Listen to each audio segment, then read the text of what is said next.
Very good morning student. आज हम आपकी बसंत बुक से चैप्टर नंबर 6 भगवान के डाकी जो है आपकी एक पोएम है वो आज रीड करेंगे। इसके कवि के बारे में पहले मैं आपको बता देती हूँ।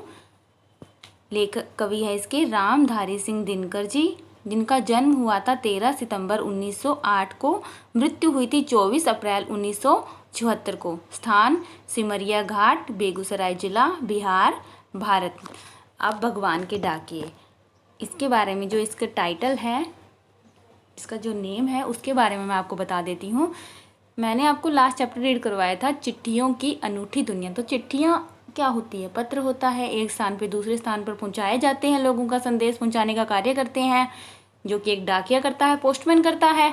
अब यहाँ पे पोस्टमैन किसका है? भगवान का। लास्ट चैप्टर में ऐसे होता था, किसी एक व्यक्ति का संदेश पोस्टमैन दूसरे व्यक्ति को पहुंचाता था, लेकिन यहाँ पे पोस्टमैन किसका है? भगवान का डाकिया। भगवान का है वो डाकिया, भगवान का संदेश है वो पहुंचाता है। अब कौन है भगवान का डाकिया और वह किसे अपना संदेश भेजता है, आज हम इस पोएम में रीड करेंगे। भगवान के डाकिए।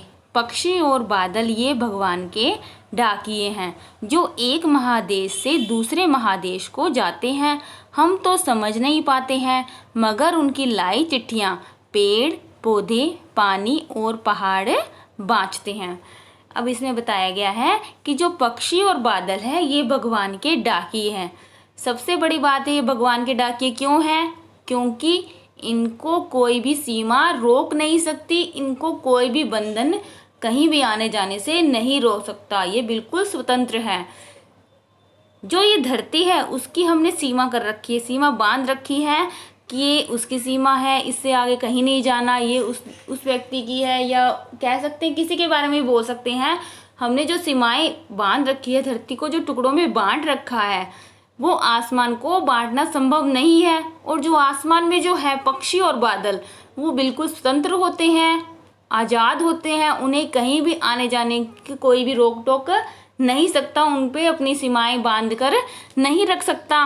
और ये इसीलिए ही भगवान के डाकिए हैं कि ये अपनी आज़ादी से, स्वतंत्रता से कहीं भी कोई भी संदेश एक देश से दूसरे देश को भेज सकते हैं।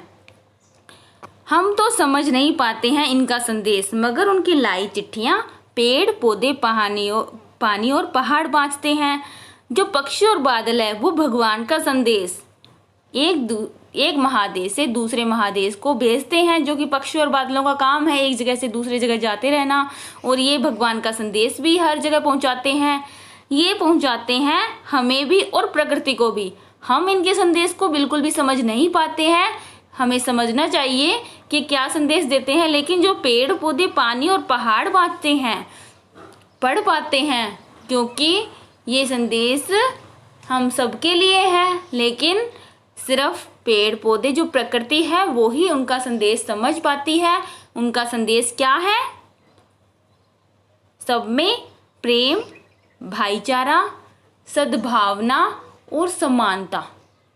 समानता का ऐसे है कि इस प्रकृति की नज़रों में सब एक तरह से समान है, किसी में वह भेदभाव नहीं करती कि किसी एक व्यक्ति को ज़्यादा देती है, किसी एक व्यक्ति को नहीं। जो हमारा आपसी ज़्यादा है, हमारे क्लोज, हम उसके साथ ज़्यादा प्यार करते हैं, और जो हमारा दूर है, कोई हमारा दुश्मन है, हम उससे बात करना भी पसंद नहीं करते।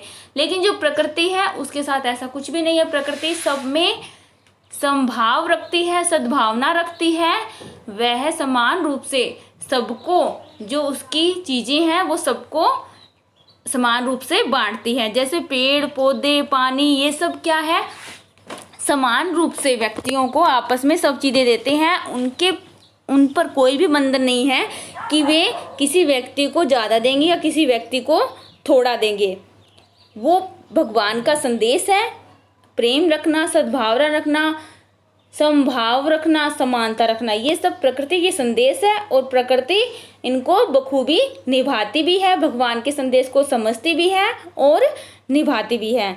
यही काम प्रकृति का है, और प्रकृति से हमें भी सीख लेनी चाहिए कि हमें भी मनुष्यों को आपस में सबके साथ प्रेम से रहना चाहिए, किसी से वैर भाव नहीं रखना चाहिए।